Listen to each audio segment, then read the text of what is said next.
takes aim. Deflected behind, so a corner here.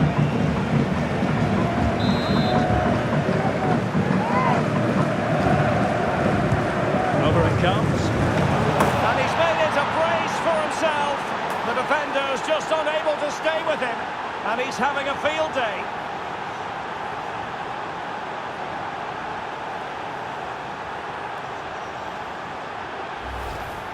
Well, here you can see it again. It's a superb cross, just asking for someone to go and meet it. And then what a great finish as well.